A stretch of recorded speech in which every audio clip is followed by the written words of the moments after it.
Я тебе писал, Алёха. Все здесь перестраивается, и ребята отличные. Но нашлись, которые хотят руки погреть. Обыкновенное жулье. Пользуются тем, что места пока глухие. Я тут разок схлестнулся, зубы показывают, грозятся. Ну, нам не впервой. Эх, тебя здесь нет.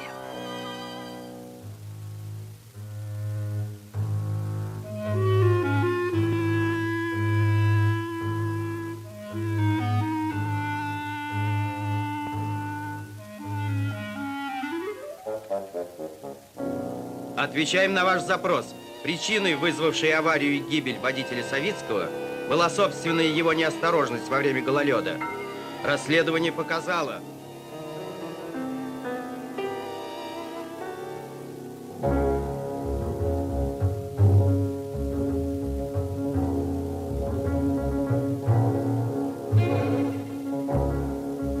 Я не верю, Алёша, не верю, что он мог разбиться так нелепо, так глупо. Здесь что-то произошло. В последнее время Виталий...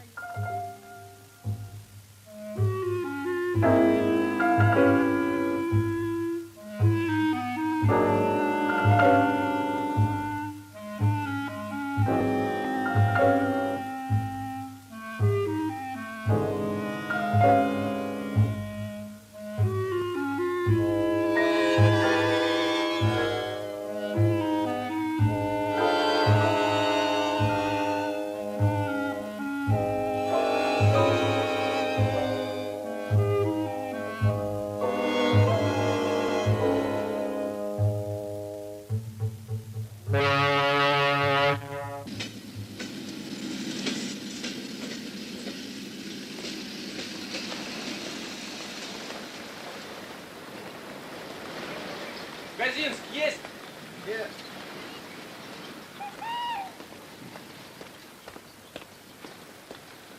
Отец, не Казинская машина? Нет. Алёша! Воробьёв! Таня. Здравствуйте, Таня.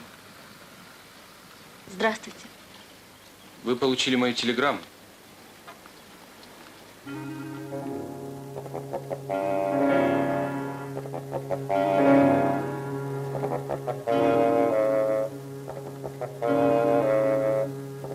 А как это случилось, Таня? Шофёры говорили, будто машина забуксовала. А там обрыв очень глубокий. Вообще-то он не посвящал меня в свои дела, не хотел расстраивать. Но я не знаю. Что? Просто не знаю, как сказать, Алёша, но я словно чувствовала приближение беды. В последние дни он ходил такой мрачный. Там трудно, Алёша. Дороги тяжелые, люди разные. И плохие есть. А он ни с кем не поссорился? Нет, я не знаю. Не ездили бы вы туда, Алёша, не надо.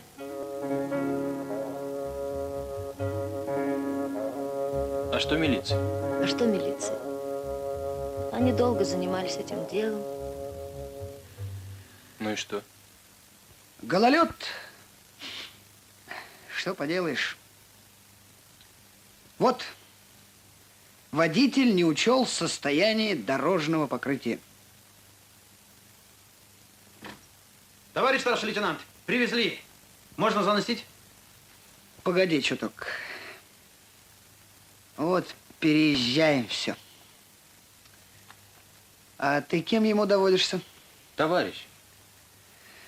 Товарищ. Из детдома мы. С 4 лет вместе. Машина у него в порядке. Рулевое там, тормоза.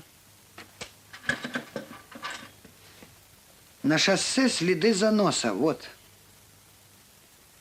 Но, понимаешь, сделал он в тот день левый рейс. Отвез 7 мешков картофеля. За 25 рублей. Спешил. А резина старая, ну и... Таких из 1000 выбрать. Не мог погибнуть так глупо. Гибель, она всегда глупая.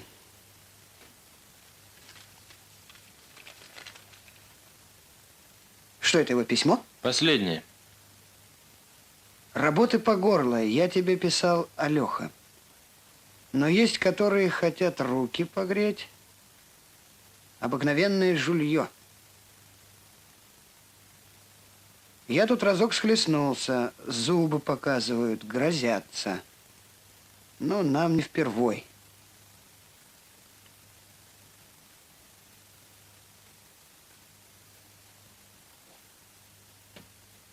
Значит, ты предполагаешь, что это убийство? Нет? Нет. Мы там почти месяц просидели. Носом землю пахали, никаких следов, похожих на столкновение или там ничего.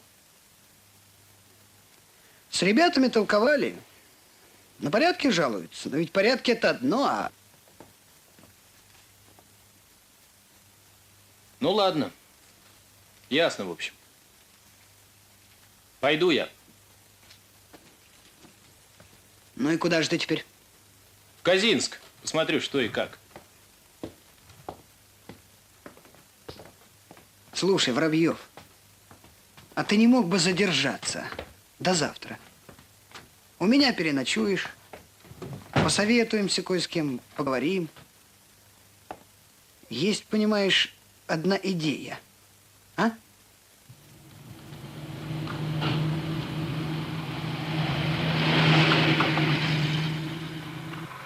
Зачем тебя в Казинск несет? Зубной врач по средам, пятницам приезжает. А телевизор только на 72-й год. Вы-то живете? Вон видел, груз. Другим трактора, цемент, турбины. А мне? И скажи, сколько не работаю, первый раз получаем пианино. А кому его везти? Мне. А какие она тонны, километры может дать пианино? А? До Казинска уж недалеко. Здесь у нас карантин был.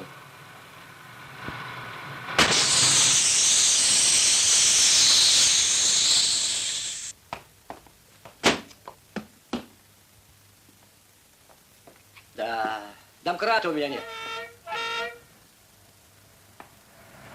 Ах ты. Это Летюк, это не даст. Останови!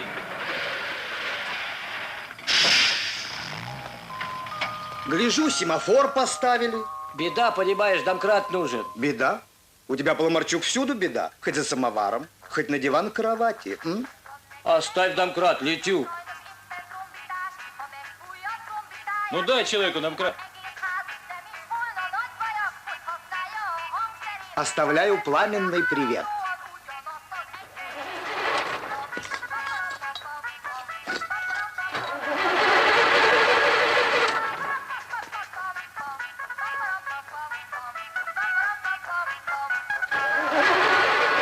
Дай домкрат, заведется.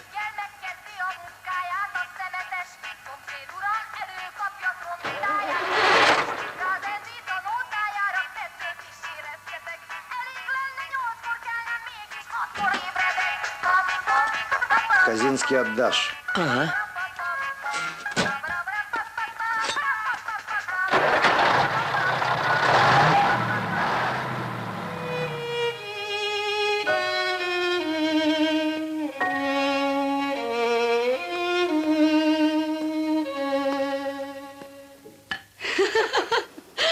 Ничего.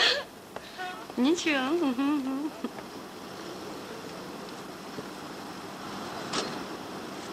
Поломарчук, а кого это ты привез? А, этот, да кто его? У Феньки жить будет. Не курить, не пить,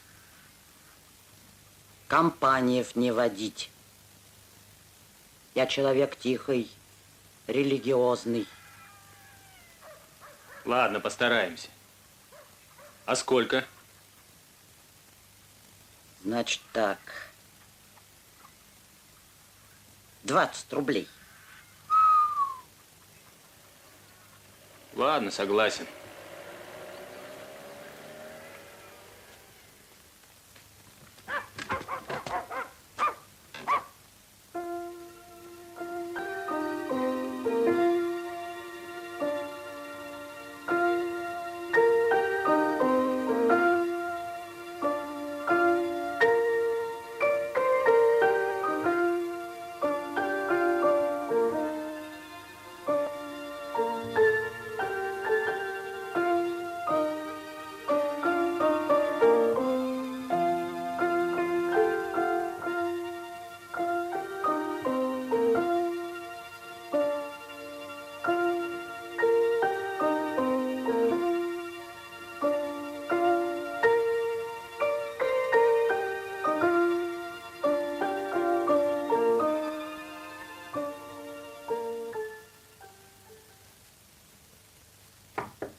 Здравствуйте.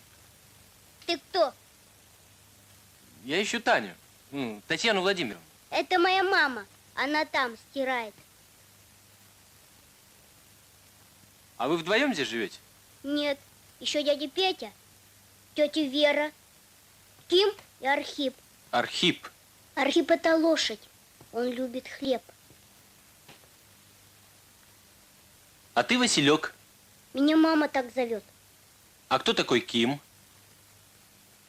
Ким — это моторист, его медведь помял.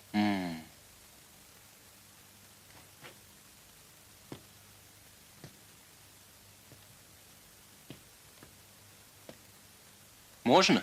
Можно. Это стихи. Это хорошие стихи. А ты не знаешь, когда дядя Виталий приедет? Его что-то давно нет. Мы с ним машину хотели строить. Мама! Здравствуйте. Здравствуйте. Вы не уехали? Нет, я здесь остановился, в Казинске. Пойдемте в радиорубку. Василек, давай-ка спать. От него бензином пахнет. Васька его очень любил. Сюда. Блок в порядке, Татьяна Владимировна. Здравствуйте. Добрый вечер. У меня сейчас прием. Здесь вокруг геологи, у них рации.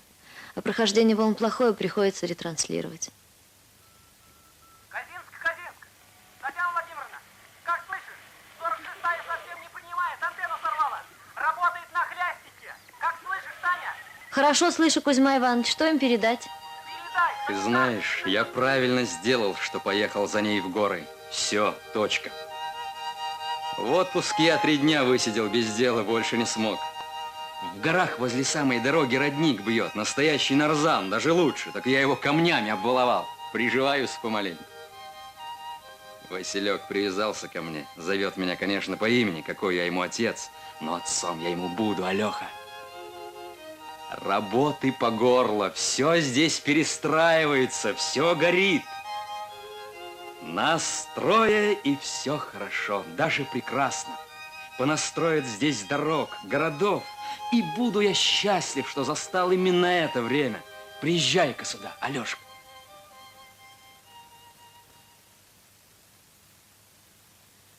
Мы теперь с вами как родственники, Алёша. У него никого не было, кроме вас. Что же вы теперь будете делать? Начну сначала. Вы не знаете, куда он ездил в тот день? Нет. Говорили. К родителям Полунчика, это диспетчер с базы. На 46-ю геологическую партию. С картошкой за 25 рублей. Я тоже не верю. Нет, только не деньги. Мы оба хорошо зарабатывали, и тратить их здесь негде. Нет. Может, он дружил с Полунчиком, а? Не слышала. Я знаю, это ваша книга. Виталька страшно дорожил ей, всегда ее брал с собой. Ребята нашли ее в кабине, отдали мне. Знаете, мне все время кажется, что я виноват. Я почти ничего не знала. Конечно, надо было все бросить и быть в те дни только с ним.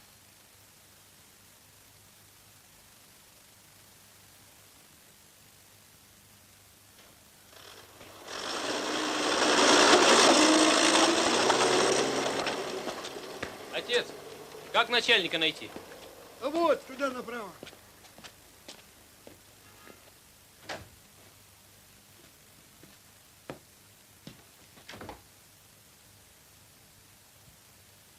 Вот как значит. В Кадыре требуется шофер в Аксае, а ты к нам. У нас тут, товарищ, места скучные, а работы много. Работенка крепкая, настоящая, шоферская. Ревматическая, гипертоническая и геморройная. Заработки хорошие, крупные заработки. У нас есть, которые по 4 сотни накручивают. Да, Косяков. Лады. Лидочка, а ну-ка дай мне Сараева. Сараев, ты почему моих не заправляешь? Талоны? Талоны у нас одни советские. Завтра не дам бензовоза. То-то. Второй класс. Хорошо. Остальные бумаги? Украли.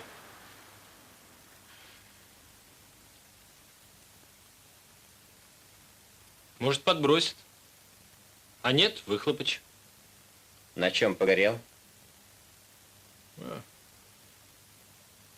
Ну, ладно. Люди мне нужны, но документы доставай. Погоди.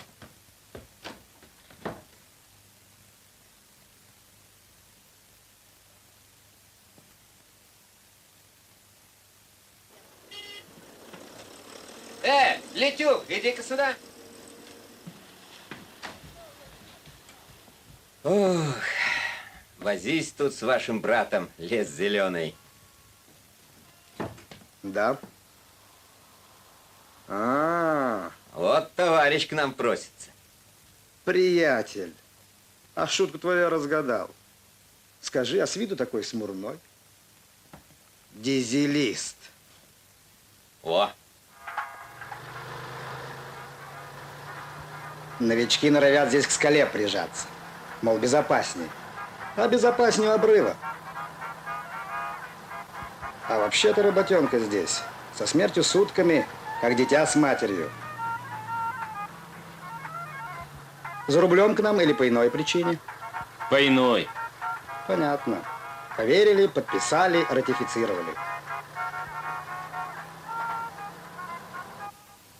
Слушай, а ты часом не из этих, не из романтиков? Счастье трудных дорог, а я еду за туманом, а? А ты как думаешь? Я думаю, не а. У романтиков бумаг много.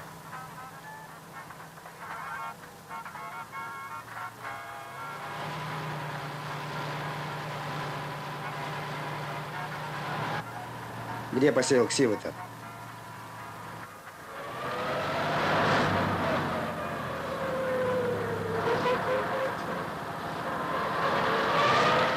Один за другим умирают друзья. Сегодня, быть может, подохну я. Товарищ смерть. Даю. Не стой под окном. Вот так. Зайди прямо в дом. Ха. Да, рубль у нас длинный. Это верно. Только вот жизнь короткая. Снегу сколько, а? Сейчас в долине солнце будет.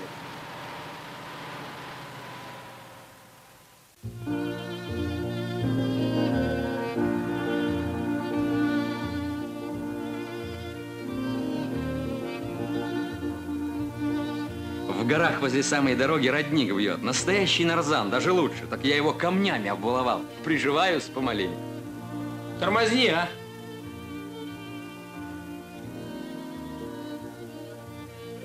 Что, не знаем жажды? Работать надо.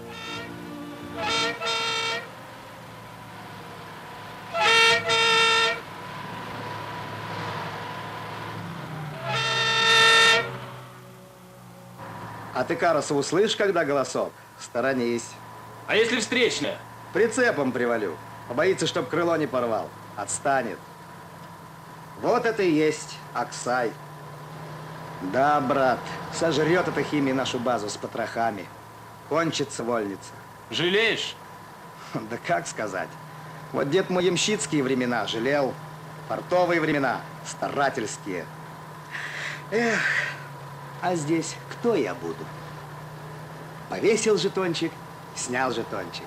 Телевизор посмотрел. 45 рублей в аванс, 70 в получку. Не густо. Да я и сейчас-то башмаки, там одежду в ремонт не сдаю. Прохудилось что? Ну и выбрасываю к свиньям собачьим. Нет, не по мне все это. Мне воздух дай. И кое-что наличными.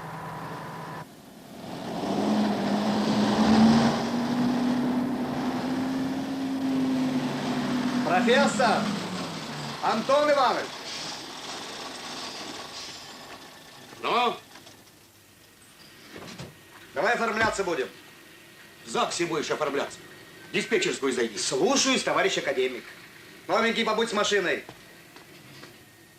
А? Правда, новенький. Я ваши казинские всех знаю. Куда ты валишь? Куда ты валишь, говорю? Закурюсь. Вроде не наши. Так. Так и есть, Свердловский. Тут давеча тоже. Вчера был паренек с западу, из Новосибирска. Хорош табачок к Новосибирску. Хорош.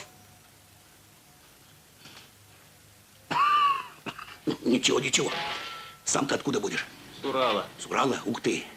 Уральцы на Сибирь пошли. Да, парень. Гремит нынче Сибирь в славе. Скажите, папаш, А? а вы такого шофера Савицкого не знали? Ну как же. Ваш Казинский. Хороший парнишка, живой такой. Мигом все. Разбился, бывает. Тут инженер по безопасности из района докладывал. 2% в год бьется. Ну, горы. Да, разбился. Жалко, конечно, жалко. Куда? Куда ты валишь, говорю? Не закрывай, дай такое. Новенький. Ты давай разгружайся. А я тут корешей встретил. Побеседуем. А закончишь, подавай их заезжий. Тут недалеко. Да вон член-корреспондент объяснит тебе.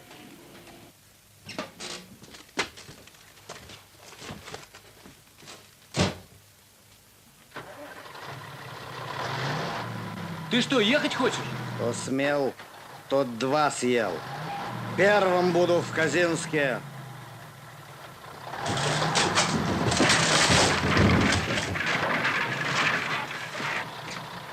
Что это там такое?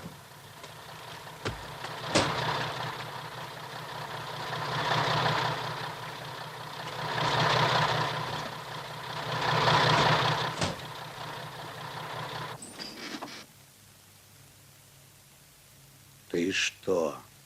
Распись. Ладно. Поезжай сам. Поезжай сам. Я? Ты. А не можешь, отвали. Извините.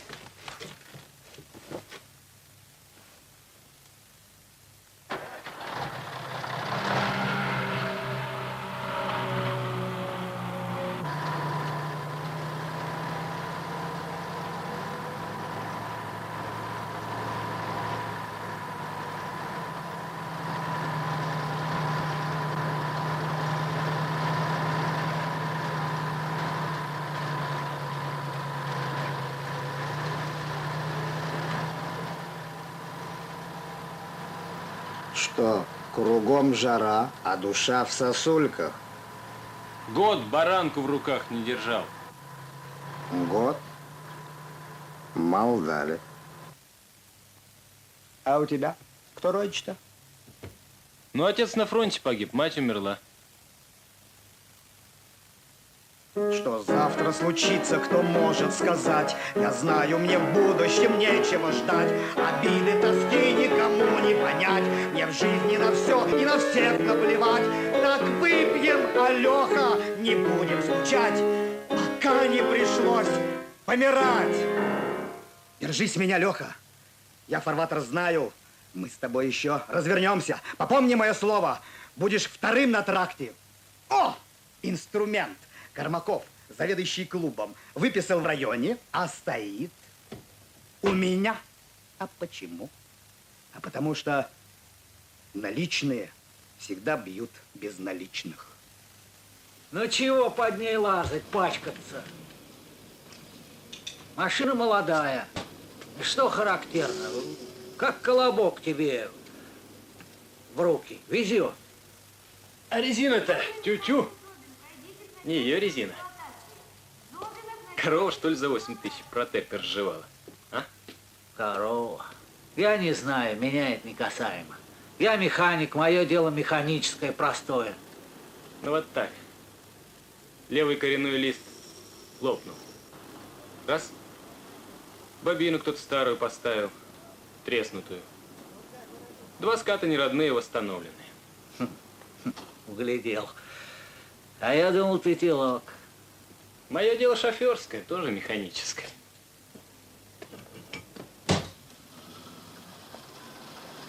Язва. Ну, бобину и рессоры я тебе новые поставлю. А насчет резины, что характерно? Ну, ладно. На первый случай насчет резины поговорю. Но советую на будущее с Литюком контакт держать. А что у Литюка? Резиновый завод? Не резиновый, он с полунчиком дружит. Это с диспетчером? Ага. А он что? А он достать может. Че ты меня расспрашиваешь? Ты сам ихний. Их и расспрашивай. Скажите, а девушка из диспетчерской, Гутя, у нее тоже фамилия Дробот. Она вам как, родственница? А тебе что?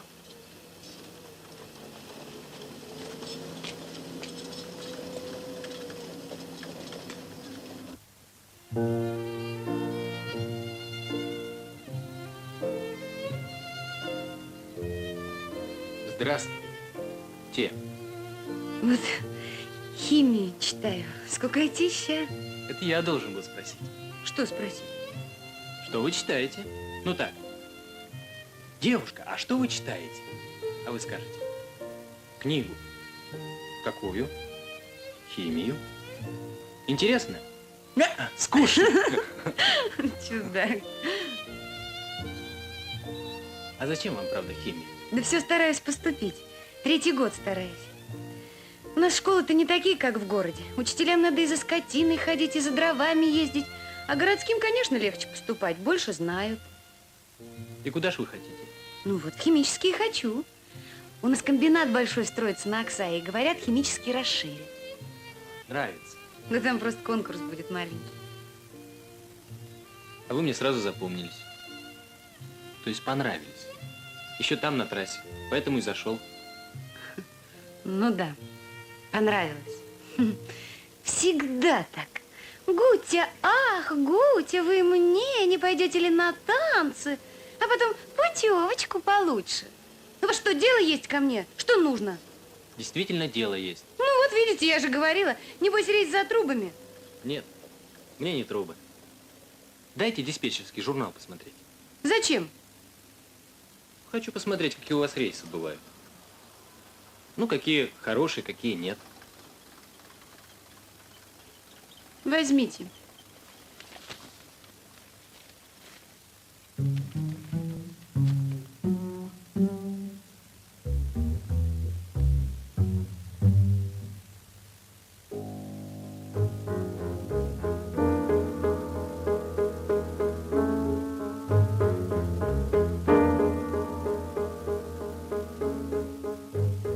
Что?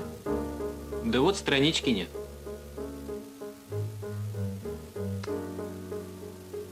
Ой, ну просто безобразие, а? Курильщики проклятущие. Ну, мне пора. Спасибо. Кто это? Шофер новенький. А чего им журнал? Да рейсы должно получше выискивает. Страничку вот вырванную нашел. Скурил кто-то, что ли? Рейс. Безобразие. Какую страничку? Да за 14 марта.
в чемодане рылся? Кто рылся? Никто не рылся. Кабы рылся, крал бы. А крал бы так вон, скатерть немецкая 70 рублей. Сервиз на 6 персон. Рылся.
Я сейчас, Айвор.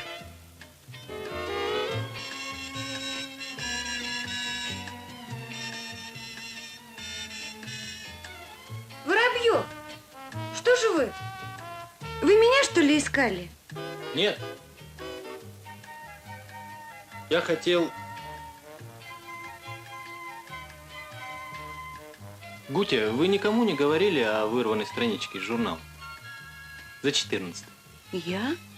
Я ее Полунчику показывала, диспетчеру нашему. Полунчик? Да. А что случилось? Да нет, все правильно. Вы помните, что случилось 14 марта?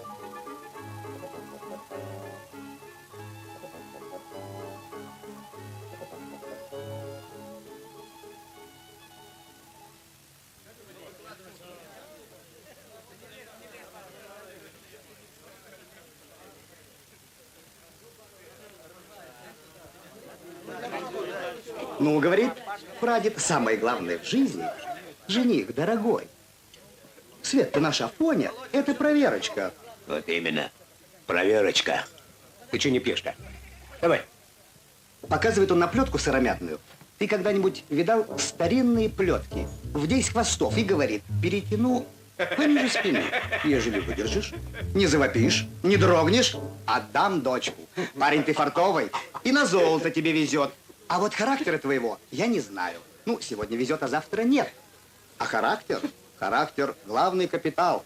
Есть характер – бери дочку, заводи детей, прокормишь.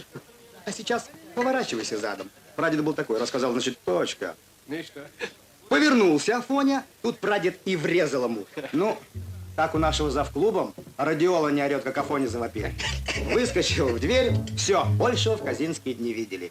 В Париж в скорости уехал, дом там построил. Вот как? А не завопи Афоня, бабка пошла бы за него. Глядишь, и я в Париже жил бы. Может, был маркиз какой-нибудь там. Или граф. Дихонь!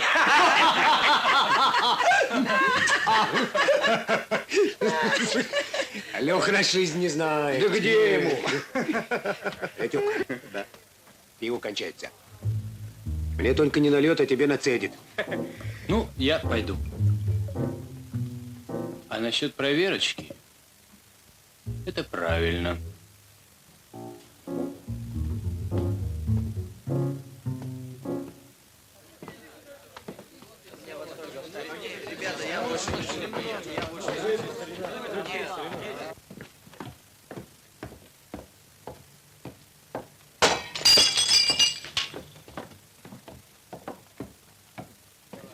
Слыхал, холода еще будут, но что характерно? Да-да, А вот- характерно. Вот что, Дробот, смотайся к этому, к дружиннику нашему, к Стрельцову. Скажи, возле моста драка. Пьяные, мол, новенького шофера бьют. Да ну.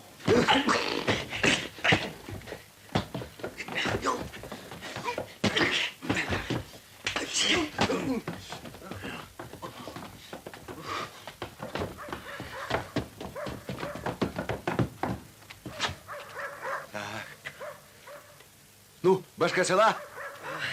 Ладно, пойдем ко мне домой, обмоешься.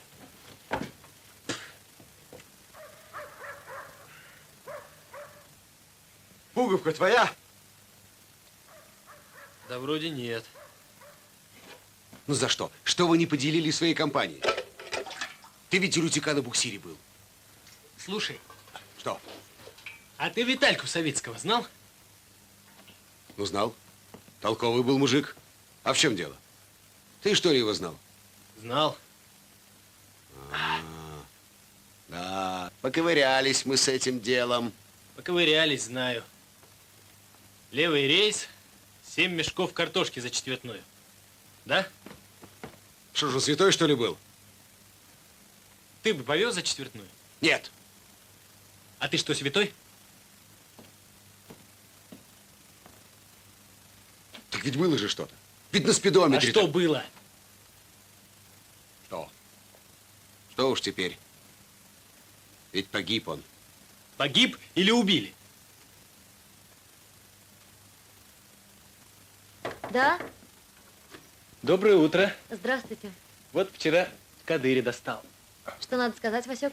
Спасибо. Извините, что так рано. Пора вставать. От них бензина пахнет. Ну как там у вас в Казинске? Нормально. Таня, мне нужно узнать одну вещь. Вы не помните, какая погода была в тот день, 14 марта? Мороз сильный был? Сейчас.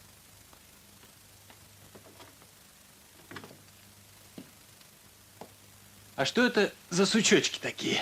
Это не сучочки, это багульник.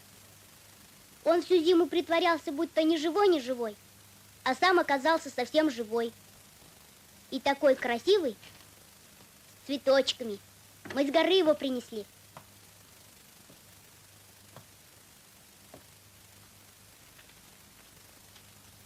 Вот, 14-е. Облачность слоистая, 6 баллов, ветер 3, температура минус 12. А в горах, на перевале? А в горах минус 15 было.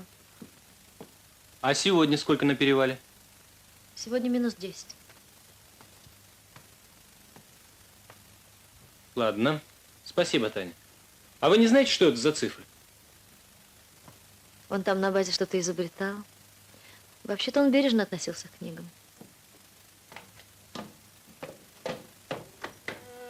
Ой, а я вас ищу. Нет, это я вас ищу. Отец говорит, будто на вас напали. Господи, ну как же так? Пустяки. Он говорит, вас избили, чтобы вы уехали отсюда. Говорят, будто это из-за меня, кому-то вы стали поперек пути. Ну, это глупости, конечно. Неужели это все из-за той странички, а? Может быть. А это уже не имеет значения. Я понимаю, теперь вы, конечно, никому не верите. Почему же? Шукшин к полунчику. Знаю. Вам верю. Мне нужна ваша помощь. Подключите меня к колонне на Аксай. Она пойдет с такими же контейнерами, которые тогда вез Савицкий. Выпишите мне наряд и путевку.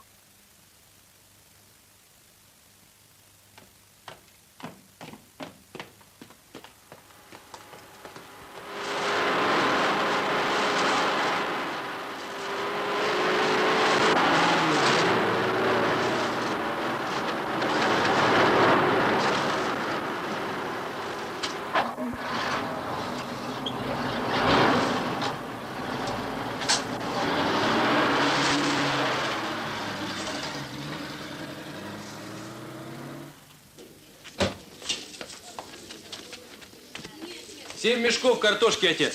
Тары нет. Ну, бери с чувалами. А куда, однако, положишь? И правда некуда. Ну, давай один. О как. То 7, то 1. Красенькую давай 2 рубля.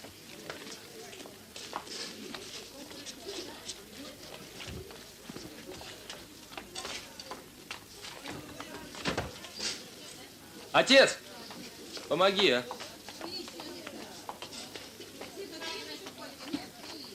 Куда везти-то? На 46-ю. Ну? Пропадем.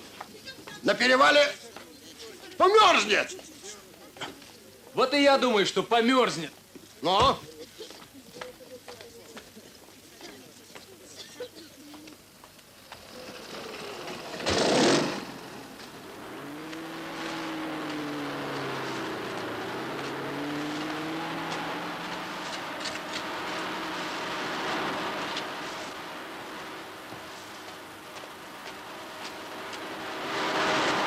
общем, не зарывайся. На рожон-то не очень лезь. Ясно. Насчет Полунчика что-нибудь выяснили? Занимаемся. А что, если дела Витальки и Полунчика связаны? Увидим. Ты вот что учти. Инспектор будет находиться неподалеку от Казинска. Каждый день. Угу. Будь осторожен. Гляди в оба.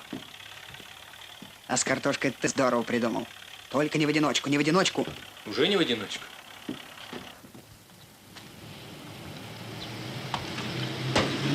Ой!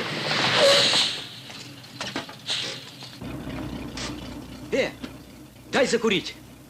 Че, дьяк курить бросил? У него отсырели. Че, заводали тебя? Да на мосту одного обогнал. Дырку схлопотал. А ну-ка покаж.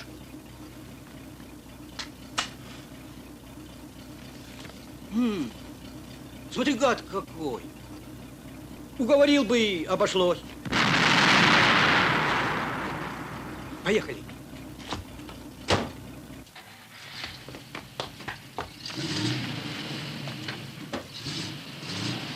А ну давай! Давай! Давай! Давай!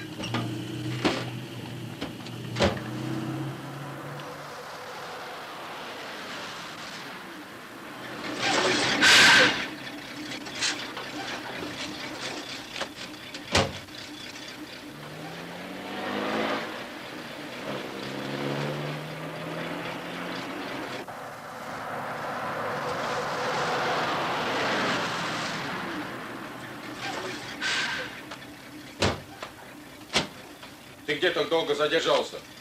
Привет.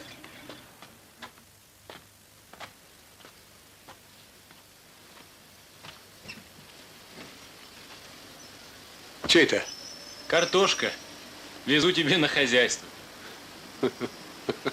Ты что, похмелье? Кто тебя просил? Да даже мерзлая. Вот и я говорю, что мерзлая начисто. Ну? А как же Виталька? С 2 ящиками в кузове, в 15 градусов, 7 мешков провез. С тем же грузом? С тем. Из Козинска через перевал.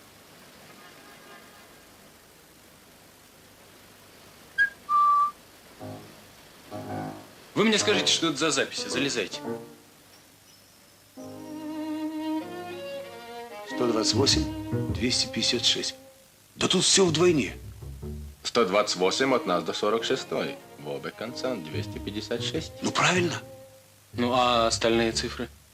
Черт его знает, у нас и таких концов не бывает. А ну-ка, дай-ка.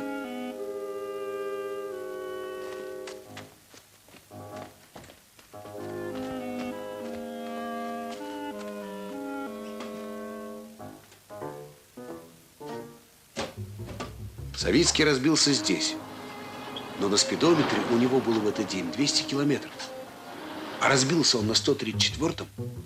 Стало быть, он куда-то заезжал. Куда же он ездил? И кому надо было свалить на него эту картошку? Надо ехать на 46-ю. Там узнаем, был, не был. Ну, нет, не могу. У меня на Аксай транспорта не хватает. Он на станции важный груз под дождиком. 46-я подождет. Нет, тоже надо, но подождет. Масштабом мыслить надо. Лес зеленый. Тебя я понимаю. Тебе интересно в порядке освоения трассы. Геологи, лес зеленый. Тяжелые дороги, и я еду за туманом. А у меня груз под дождичком. Вот тебе романтика. Да не в этом дело. А в чем? Хочешь, скажу? В моем характере. Я с вами добром да ладом, а с директором автобазы ты бы так не разговаривал. У него быстро, кругом шагом марш. Но лечится. С нашей аудиторией я тебе 1 на 1 говорю. Рука нужна. В смысле жестокость. Да, тут либерализмом ничего не возьмешь. Словом, договорились. Нет. Тут дело вот какое.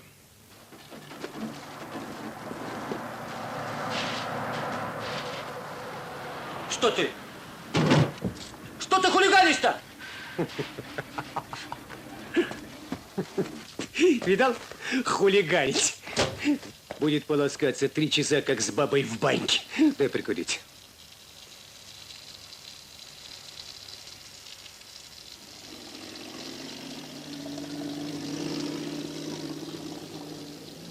Намек понял.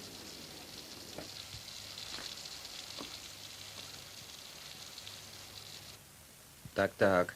Интересно. Интересно. А в милиции уже был? Нет, ну надо идти с чем-то. Правильно. Ну что ж, молодцом. С моей стороны тебе всяческая поддержка. Ну, 46-ю я направить тебя не могу. Мне по шее дадут. Вот если бы оттуда вызов был. Запускай движок, Ким. Приказ начальству, закон для подчиненных. Пойдем, поможешь.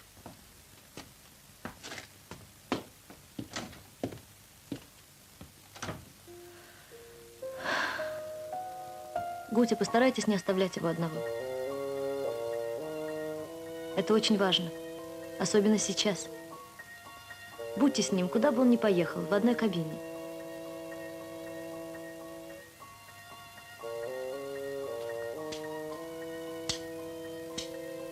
Кого вызывать? Ермилова. Толю Ермилова. Беги к Стрельцову. Вчера Косяков получил срочный вызов из 46-й и велел Полунчику отправить колонну, а тот составил список без вас. А я список переиначила. Пока Полунчика нет, вы соберите ребят и быстренько выезжайте. Загрузитесь на плечевом складе, а я пойду Машу будить. Батю я уж уговорила ехать с вами. А с тобой как же будет? А ничего, Полунчик побоится. Ну, давай быстренько. Ой, погоди, дай тебе на дорогу.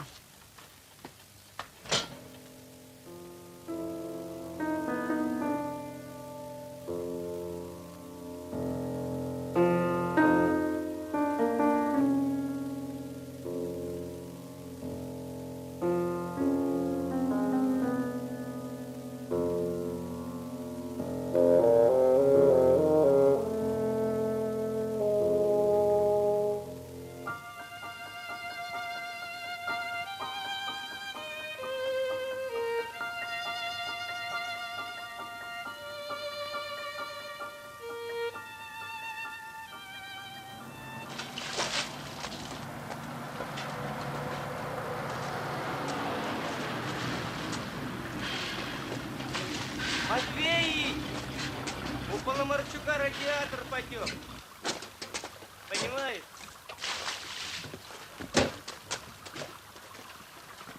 Паять придется.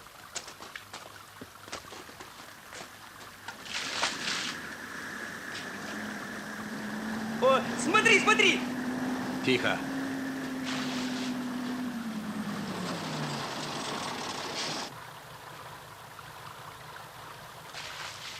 Летюк.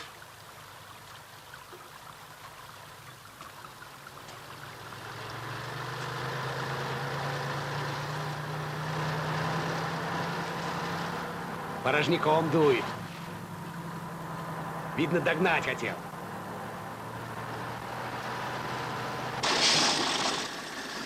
Давай. Чего это он? Здорово, мужики! Начальство прислало. На случай, если потребуется лишний тягач.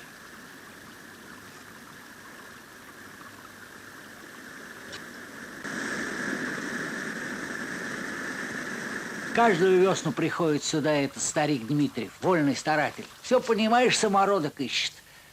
Слыхал. Чудной мужик. А почему чудной? Ты слушай. Вот его и спрашивают, зачем тебе самородок? Хочу, говорит, школу построить на эти деньги, ну или там ясли. И что характерно, чтоб табличка была. Жил некий Дмитриев, имя и отчество. Пожертвовал на это здание все свои сбережения и мечту. Хочу, говорит, след оставить. А ему-то что от этого? Вот ты ездишь. Ну? А кто-то дорог для тебя строил. Значит, тоже след оставил. А я езжу, я об ней не думаю. А надо бы думать. Ученые говорят, что характерно. Обезьяны, понимаешь, и те думают. Кончай балладу травить. Поехали.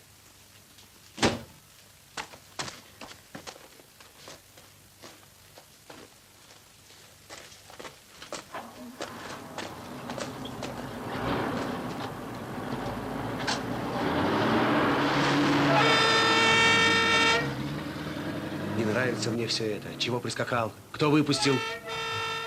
Порожняком. Второй человек был, но смылся. А откуда насчет второго? У Литюка в кабине окурков много папиросных, а он курит сигареты. Смотри.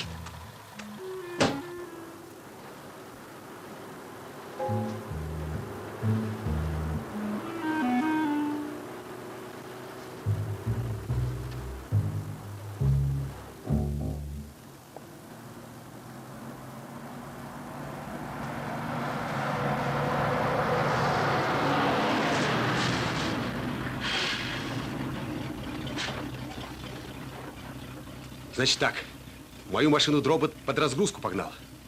А чего Литюка не вижу? Отстал. Ага, так. А мы, значит, к Полунчиковым родителям.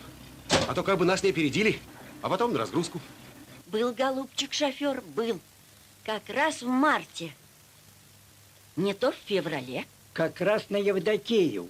На Евдокию и привезли картофелю. По-старому Евдокия, однако, будет 1 марта. 14-го, то есть по-вашему. Спасибо. Я на разгрузку. Ну, а картошку хорошую привезли? Ничего, хорошую. Что, сынки, опять милиция за это взялась, а? Да нет. А шофер, какой он был из себя?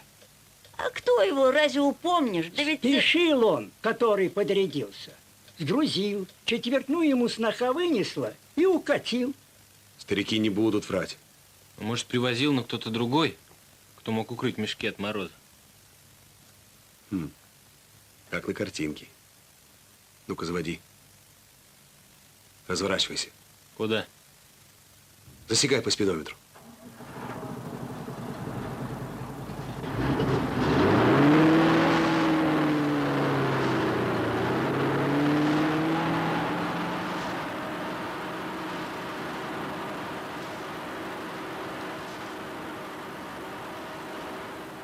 «15, если я что-нибудь понимаю».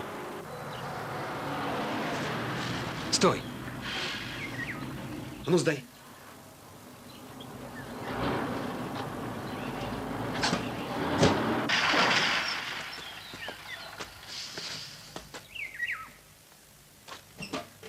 Алёха! Это же Литюковская. Вторая колонка цифр. Там, где стоит 113. Это же не доезжая. Не доезжая 15 до 46. Понял? 15 километров, не доезжает до 46. Похоже. А если в оба конца?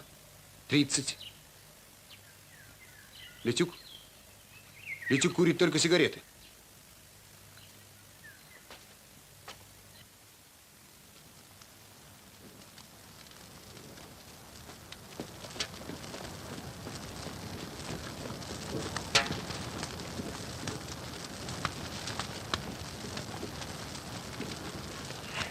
Ага. Это же резина горит. Резина. Ожгли, гад, а? Испугались. Так, на картинке. А картошку они вывезли так, попутно. А на самом деле хотели резину вывезти. Ну да. А Виталька их выследил. Ну да. И по спидометру рассчитал этот тайник. Ага. А где же был Литюк 14? Но где-то эта резина? Числится, а? Числится, числится. А как же? Вы только не шумите, чтобы не спугнуть. Я проверю накладные, документацию. У нас с резиной-то в самом деле черт-те что. Норма 40 тысяч, а горы, морозы, торможение съедают за 15-20. Вот и приходится закрывать глаза. Где, мол, взял? Не мое дело. Ну вы хоть одну целую-то привезли? Все сгорели. Сгорели. Все сгорели. Ну ладно. Слышь, Воробьев, а может тебе покрышки нужны? Я выпишу. А чем я лучше других? Ну, лады. Лады.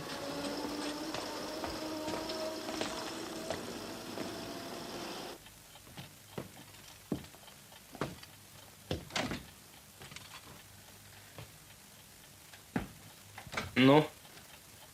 Во, в гости к тебе пришел. Тетя Финтон, она мне чужая. У нас здесь в Казинске все родня. Че тебе надо?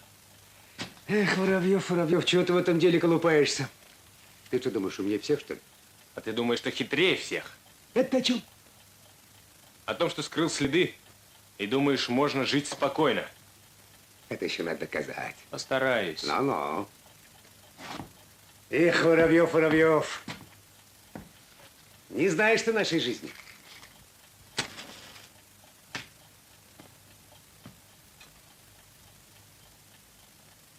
Далеко. Тайга. Понимаешь? Стариковские времена. Хоть сегодня, хоть завтра. Хоть на полу, хоть на запечье. Я думал, ты смелее, дьяк. Мне бояться нечего. Я Савицкого на себя не беру. Эх, Воробьев, зря ты, зря. Ведь откопать ты ничего не сможешь. А вот голову. И район час и потерять можешь. До завтра. Тронуть теперь они, пожалуй, побоятся. Но доказательств никаких нет. Я стоял на ремонте. А Литюк, говорят, в Кадыре был. Но кто-то же ездил 14-го на 46-ю. Вот, еду. Кто-то отвез Полунчиковым старикам картошку?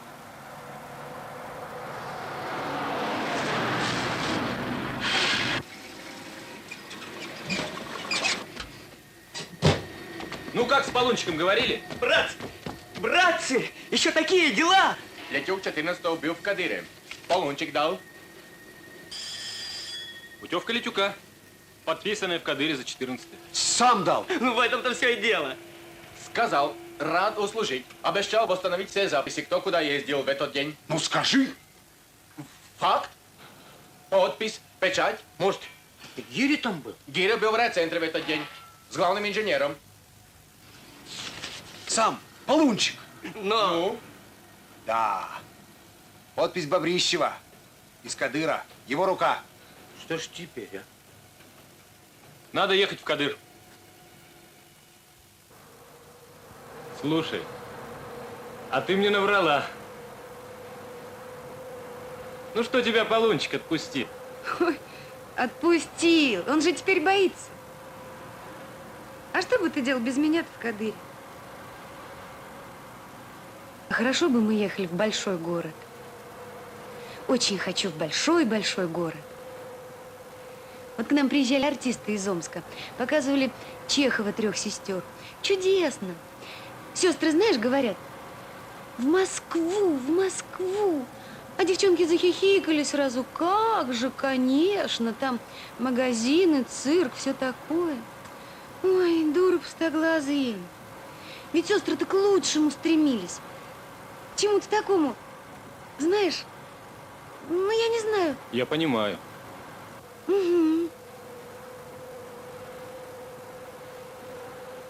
А это что, карантин был? Ага, пост. Тут же у нас такое творилось. Ящур. Мы так за свою Соньку боялись. Скажи, а в марте этот пост еще был? Да, так его же недавно сняли. Наверное, записывали машины. Ой, такие строгости были. Всякие там справки требовали. Наверное, записывали. Наверняка. Знаешь, а мы, пожалуй, не поедем на грузовой двор. Почему? Поедем в ветнадзор. Мне некогда заниматься этим делом. Ну, это очень важно, товарищ Костяшкин. Это даже не для нас, а для Филиппа Филипповича. Какого Филиппа Филипповича? А у Филиппа Филипповича большие неприятности. Понимаете, у него перерасход горючего, а мы ему помогаем найти незаписанные рейсы.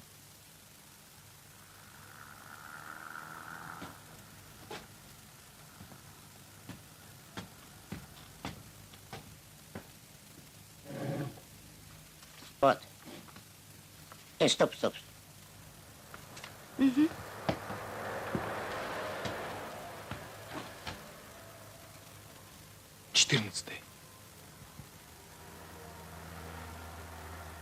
Вот, 1898, Гирев. А Литюка-то нету.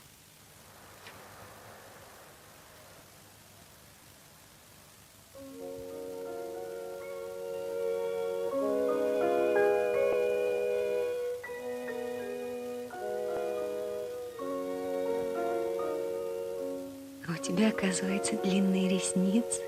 Знаешь? И ты чудной. Почему чудной? Ну, так, странный, не похожий. На кого? На себя? Да нет, на себя ты похож. Даже слишком. Важно быть похожим на себя. А вот ты похожа.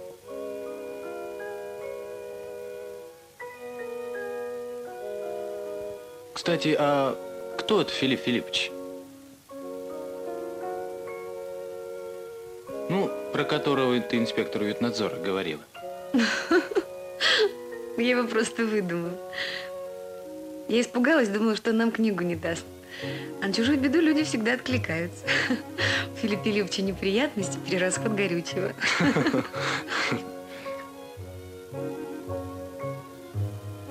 Вот и ты на чужую беду. Для многих это кажется странным. Зачем приехал? Ему и все равно уже ничем не помочь. Ему да. Самое страшное, это когда становится все равно. Погиб друг? Ладно. Где-то война идет? Ладно.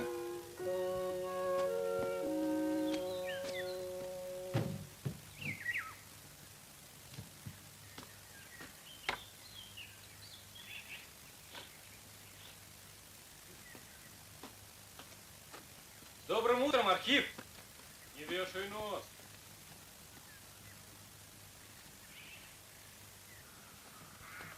Здорово, Феня. Говорят, Гудька-то твоя. С моим от постояльцем в город ездила. Говорят, ночевали они там. Ну и на здоровье. Акстись, кум. Это ж дочь твоя, чего ж куда-то желать? А я и говорю на здоровье.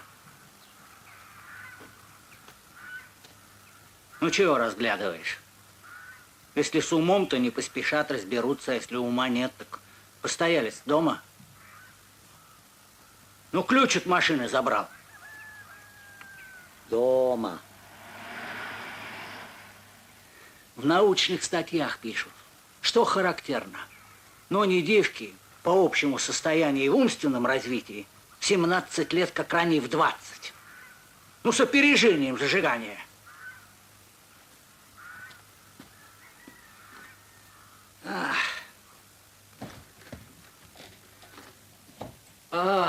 Федор Матвеевич, здравствуйте. Здорово. Проходите.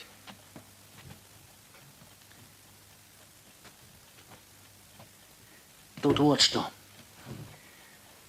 Гудька мне все рассказала. А я, что характерно, давно не верю,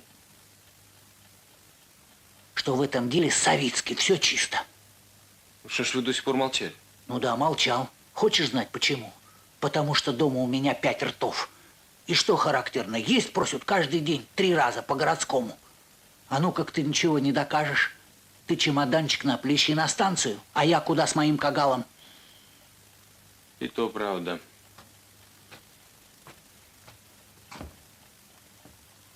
Ты все говоришь, я все разузнаю, до всего докопаюсь. Они что ж не дураки. Летюков 14-го весь день на ходу был. 270 километров отмотал. Но если в Кадыр ездил, так было больше. Я сигарету. Значит, ездил на 46-ю? Может, по километражу сходится. А машина Дьякова весь день стояла. Полуось меняли.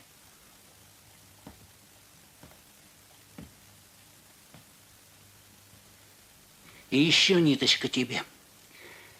Савицкий недели за 2 до смерти поругал с Летюковым. Ну, может, он ему резину предложил на колеса. Вот у них и пошло. Спекулянт, барыга, ну ты Савицкого знаешь, горячий был. А может, не с Летюковым, а с Дьяковым? Я что сказал, то сказал. А почему, Федор Матвеевич, у Савицкого резина лысая была? Может, не достал, но что характерно? Дьяков не помогал в ремонте, целый день его не было. А чтоб шофер не помог свою машину чинить, это ж чудно. Вот ты и думай. Гудька мне про твои интересы все уши прогудела. Ну, ведь вы умнее умного, что характерно. Ее чуть с работы не уволили за 46-ю. Полунич хотел рапорт подавать. Она мне ничего не сказала? Да она такая. Ну, как подаст, так и возьмет. А чего ты за него расписуешься? Я сам все уладил.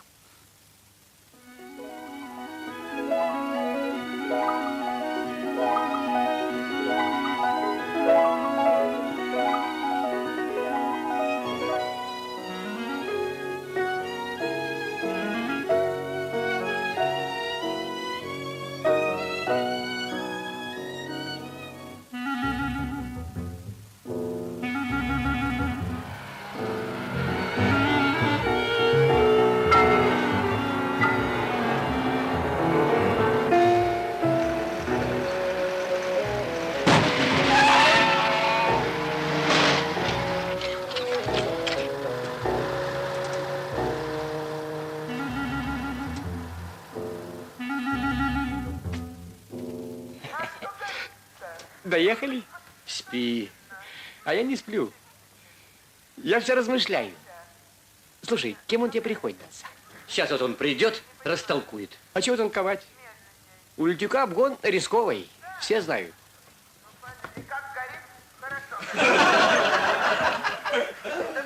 А ну, выйдем. О, зовет. Прямо как на свидание. Делать мне больше нечего. Да, значит, я попрошу вас, пожалуйста, заявление и 2 фотокарточки. Закусывай. Чьи, дачи, конечно. Да. А ну, объяснись, чемпион. Чего объяснить? Ну ты же знаешь. Обгон у меня рисковый. Вот только неудачно вышло. Врешь! Ну, вру. Вру. Бей. На один ровень с вашей шарагой не встану. А разговор у нас с тобой будет.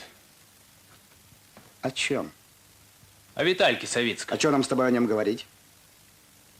И о сгоревшей зимовке потолкуем. И о 134-м километре. Брехня, это я в Кадыре был. Путевка была в Кадыр. Брехня! Ведь ты боишься, Личук. Да кто он тебе этот? Савицкий? Не поймешь.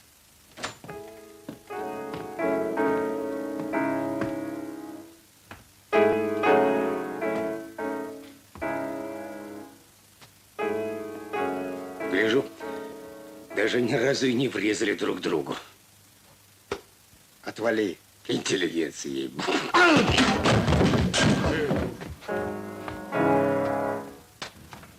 Так вот, Воробьев, слушай сюда насчет этой загадочной резины. Нашлась. Вся как есть нашлась.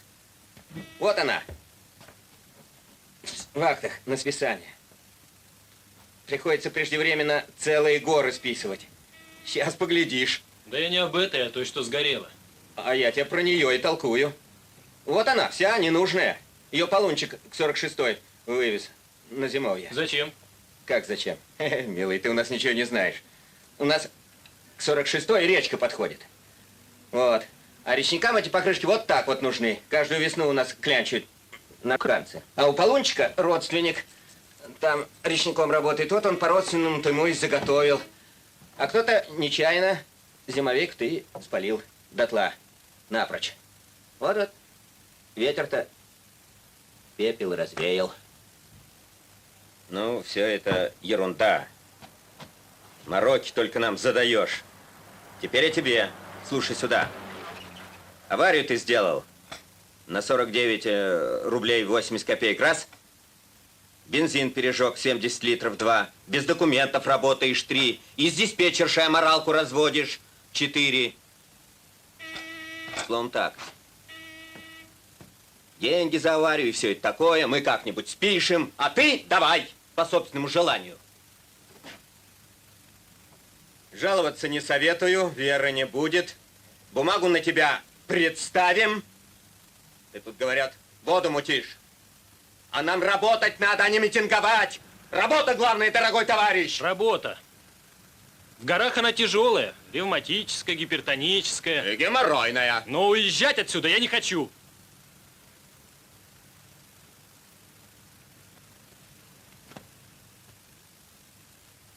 Лес зеленый.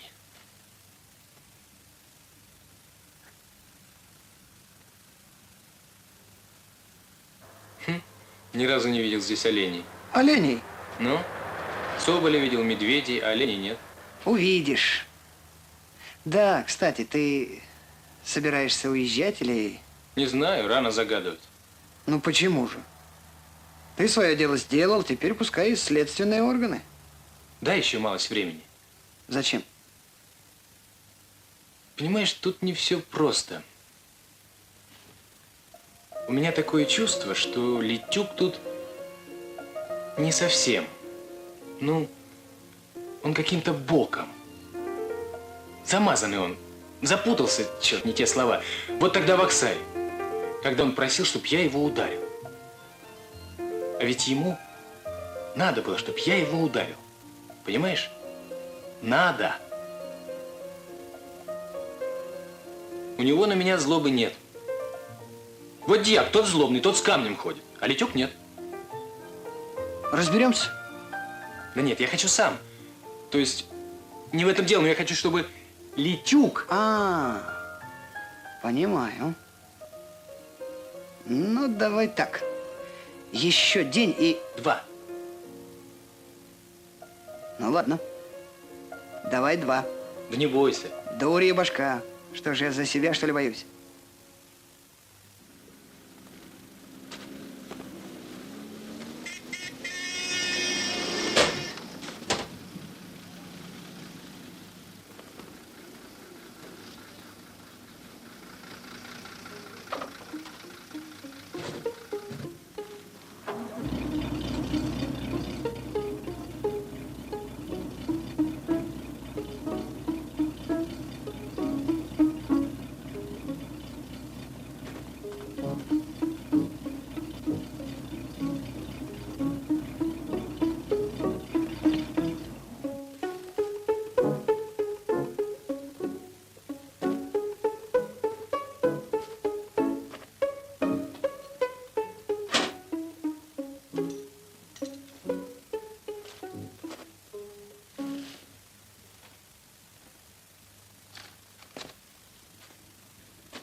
Чердынину срочно подойти к диспетчерской. Чердынина к диспетчерской. Летюк путевку не брал? Где он? Нет, ходил здесь, видела, а путевку не брал. А ты что не выезжаешь? Ремонтироваться буду. Привет, Гутер. Прошу. Привет.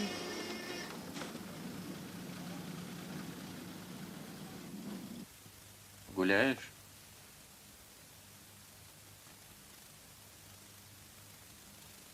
Гиря, выметайся. А вы, маманя, удалитесь к сестре. Человек пришел. Прошу.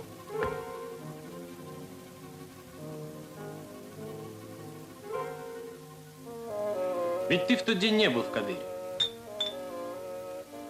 Путевку отметил главинж. Так. Картошку тоже ты отвез полунчиком. В своей будке. Кто продал? Никто, слушай дальше. В тот день Виталька вас выследил. Тебя и дьяка. Поехал вслед в 46-ю. Еще? А чего ж тогда ко мне пришел? Ну иди. Езжай в милицию, в прокуратуру, иди. Мол, так и так. Витюк, мол. А я пока еще не уверен, что ты в его смерти виноват. Не я! Не я.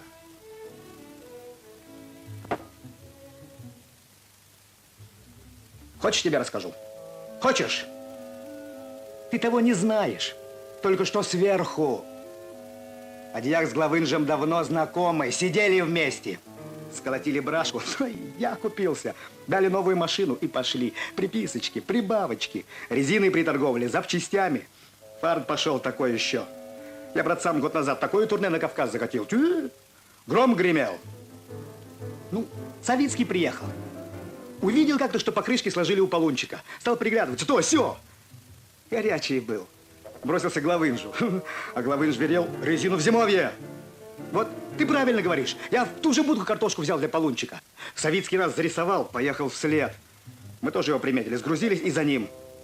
Нет! Нет! Такой мысли у меня не было, честно. Припугнуть хотели или, может, улестить как? На 134-м он забуксовал. Лед был на дороге. Я выскочил, хотел песку ему подсыпать. Все-таки шофер. Сначала выручи, а дьяк за руль, домой и будкой.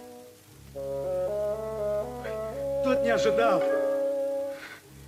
не успел выскочить.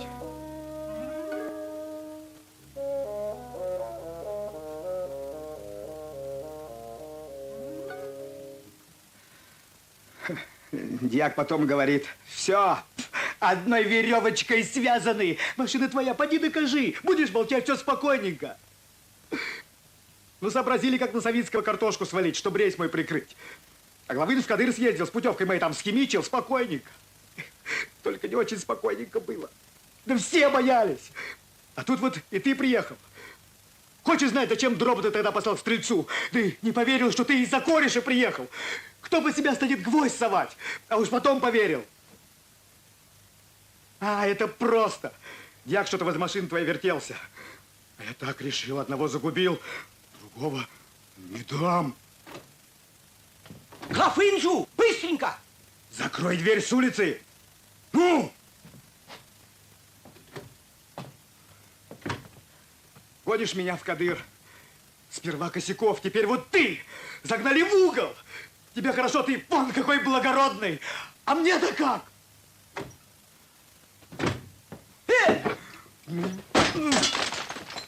Выметайте отсюда все! Что завтра случится, кто может сказать? Значит, спаиваешь лучших людей до состояния невменяемости, да? Он там такого наговорит в белой горячке. Вот они, свидетели. Гуляет. Пока не пришлось помирать. Сломает фортепиано. Летюка-то не видать. Может, опохмеляется или в Кадыр подался. Гудь! Летюка не видела? Нет. О, туфли какие. Нравится? Ага. Лёш, пойдем сегодня в кино, а? А что привезли? Мужчину и женщину. Французскую. Ну? Гудька, ты мне лекарство для матери где хочешь добывай. Да уж давно наказала, бать, Павлов к вечеру привезет. И начальство наказало. Лаком овца до соли, коза до воли, а девка до любови. Глянь-ка, вырядился.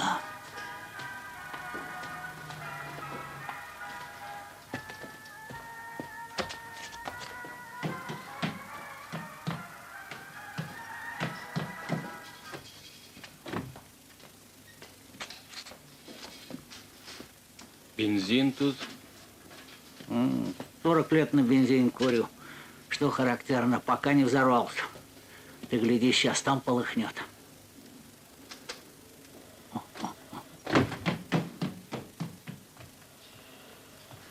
Ну как?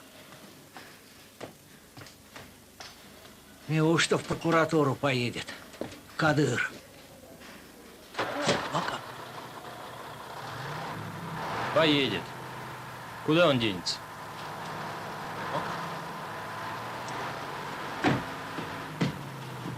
Шлагбаум закрой!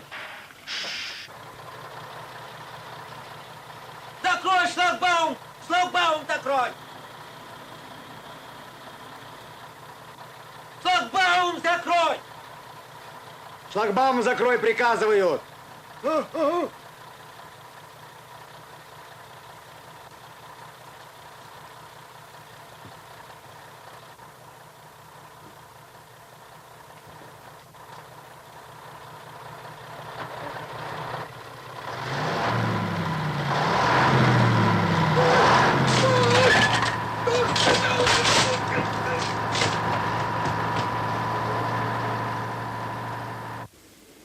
накрутил ты ему хвоста.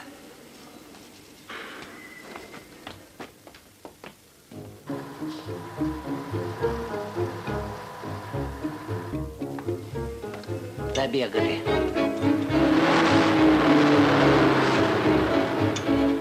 Алёш, Полунчик послал дьяка вдогонку за Летюком. Он уже уехал.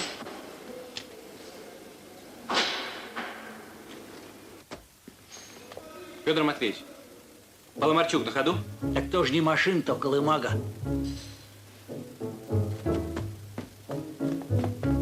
Гудька, куда?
Паломарчук!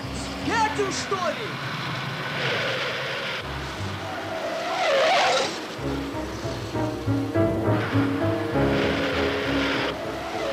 Выходи.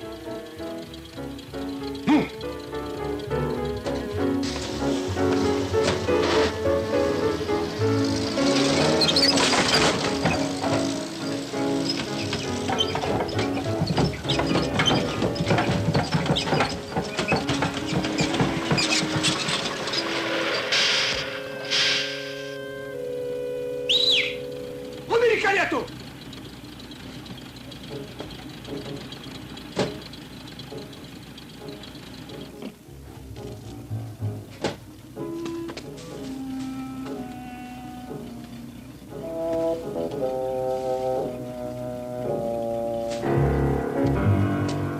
Убери машину!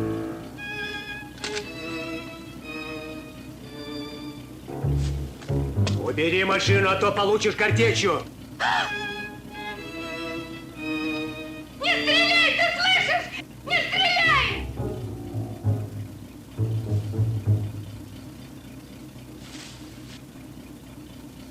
Алёша!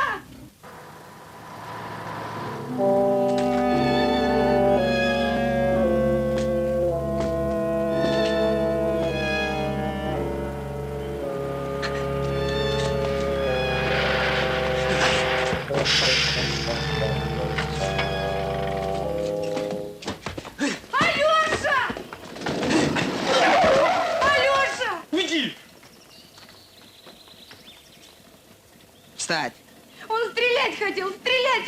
Я сама видела. Из чего? Из ружья он туда его бросил. Володя! О, гад, а? Встать! Нашел!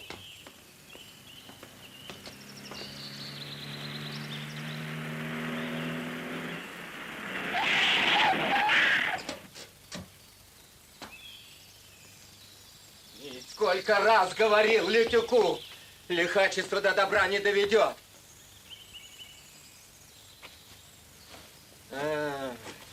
Лес зеленый, а я думал...